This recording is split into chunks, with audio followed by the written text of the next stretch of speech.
Une furmite, c'est quand on réunit plusieurs furries, non? Oui. De n'importe quelle espèce? Je suppose. Pourquoi? Regarde par là-bas. Ah bah quand même! Il était temps que je m'incruste!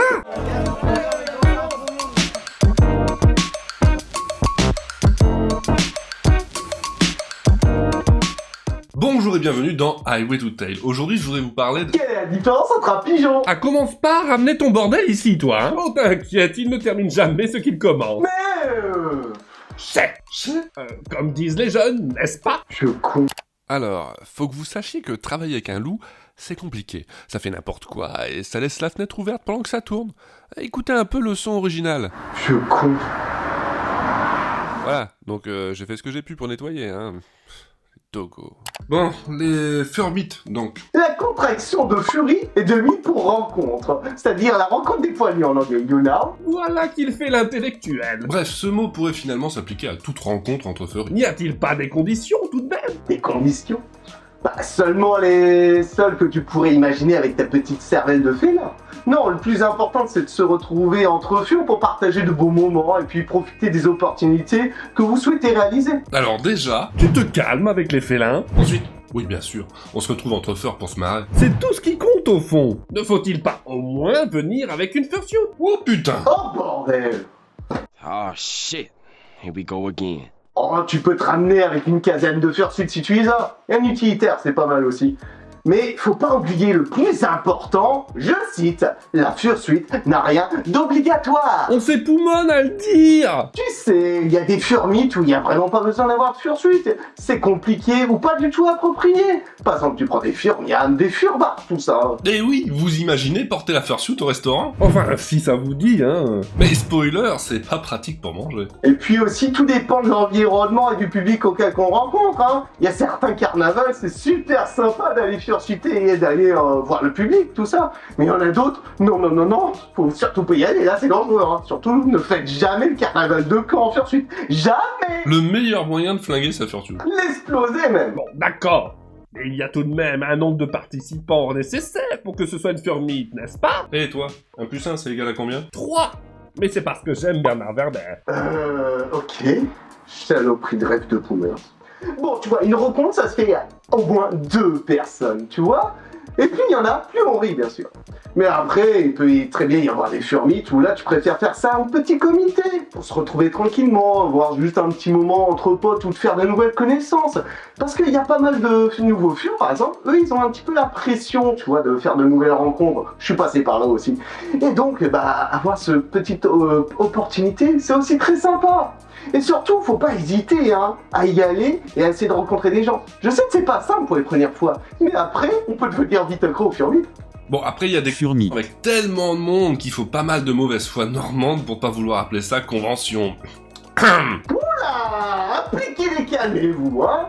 Tu sais, une convention, ce n'est pas seulement le nombre de participants qui est important, hein. T'as le contexte, t'as le lieu comme l'hôtel, ça se fait généralement sur du 3 à 4 jours au minimum, t'as différents panels, t'as les dealers et tout ça. Pas des choses qu'on retrouve nécessairement en furmite, même si elles peuvent être très importantes. Vous voyez, hein, par exemple, en Angleterre, il y a la London Furmite. C'est une grosse furmite, justement, qui rassemble environ 150 participants en moyenne, et si ce n'est plus, quoi. Et ça se passe toutes les 3 semaines. C'est centré essentiellement autour d'une Furwalk, et 150, hein, ça peut monter jusqu'à 400 à certains moments. Et c'est pas une convention, voilà. Ok, votre furmite n'est pas grande s'il y en a d'autres qui sont grandes, c'est ça? Non, pas spécialement. Mais si vous voulez que ça devienne, il suffit de faire des dons. Faites des dons à Normandie. Les sans-gêne? Mais sans déconner, c'est pas impossible. Souvenez-vous de la Furry Blacklight, la convention à Paris. Autrefois, c'était une simple furmite. Ah, quelle nostalgie.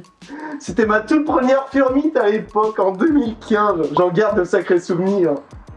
Dont un club de golf que j'ai envoyé dans la tête de quelqu'un. C'était une sacrée époque. Ça va s'éclater. Et que dites-vous du lieu? Ça ne se passe pas n'importe où, une furmite tout de même. Et pourquoi pas? Sans rire, qu'est-ce qui nous en empêche? On a parlé de bar, Coucou le furbar de Lille. de restaurant, mais pourquoi pas un bowling ou une piste de karting? Y a pas de règle, c'est ça qui est bon. On peut même imaginer un camping entre furries. Coucou les furieux urbains. Hey, coucou Terminator. Non, mais que ça soit une sortie en parc, à la plage, à la forêt, dans un McDonald's, tout ça. Non, l'important c'est d'avoir surtout un bon cadre pour ce qu'on aimerait faire. Les Grémeuzels se souviendront des sorties en fursuit à Disneyland organisées par Tim Duru à l'époque. C'était super important et très particulier ce qu'il a fait à l'époque. Un précurseur. Il a même créé la toute première association de France avec Cartoon Animal. C'est les Furmit ou Team Duru le sujet de cette vidéo? Oh, ça va, on peut causer, non? Vous prenez le sujet trop à cœur, j'en veux pour preuve l'absence de référence à Kaamelott. Au moment général, je réponds merde. En principe, ça colle avec tout.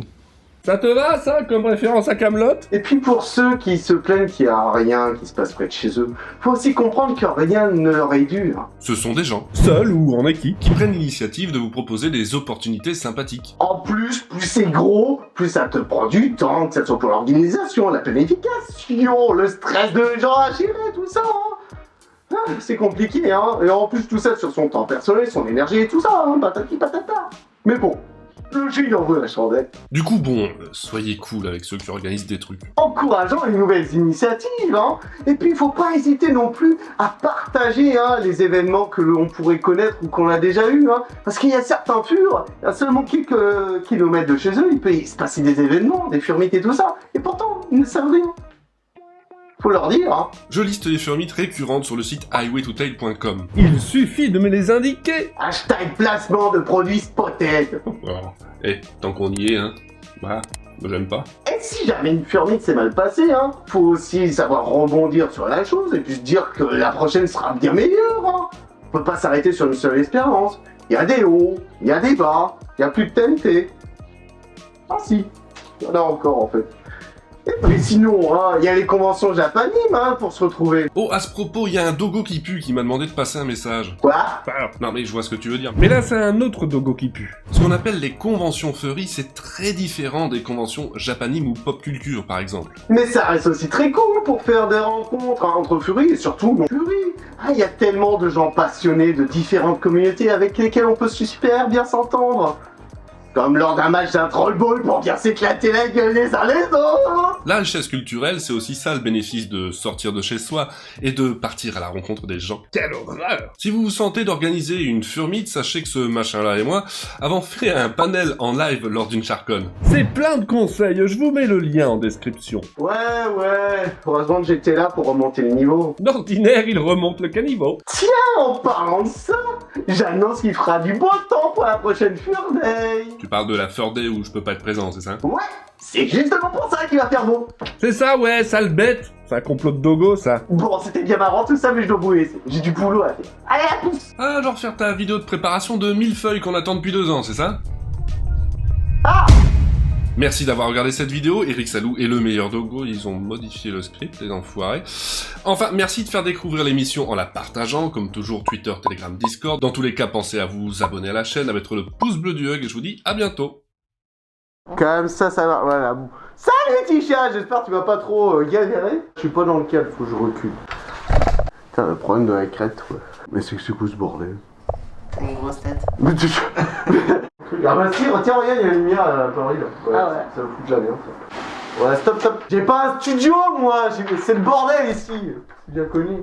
C'est embêtant parce qu'on voit les machins de lumière, tu sais, entre. Quoi? Ouais, ça, il peut couper ça. De toute manière, ce qui m'intéresse, c'est le haut de mon bust. Tu sais, il va rien comprendre parce que la luminosité, elle fait que baisser depuis tout à l'heure.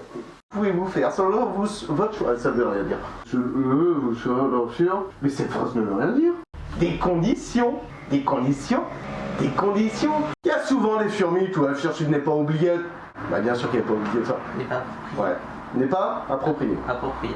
Ah, Tisha, qu'est-ce que t'en dis? C'est pas de l'impro ça. Tisha, Tout le sens de ma phrase était là, c'est le plus important. Ça fait décousu, mais ça me correspond, je suis totalement décousu. Cette façon de produire. Un club de golf que j'ai envoyé dans la tête de quelqu'un. T'as vraiment fait ça? Quel enfant? Ah oui, j'ai vraiment fait. Non mais c'est particulier. Sans rire, qu'est-ce qu'ils nous... Pourtant, ce qu'il a pu faire à l'époque. À l'époque. Bork. Trop à cœur. Genre, ah ouais. Trop à cœur, j'en veux pour preuve, ouais. Bon bah, Tisha, j'espère... Je suis désolé pour ça, je suis vraiment navré pour ça. J'espère que ça te dérangera pas trop. C'était sympa. Ça fait longtemps que j'ai pas ressorti une vidéo face cam. Voilà. Oubliez pas surtout de vous abonner. La vidéo du millefeuille 2. Ta gueule. Dire que j'avais dit que j'allais faire aucun bêtisier.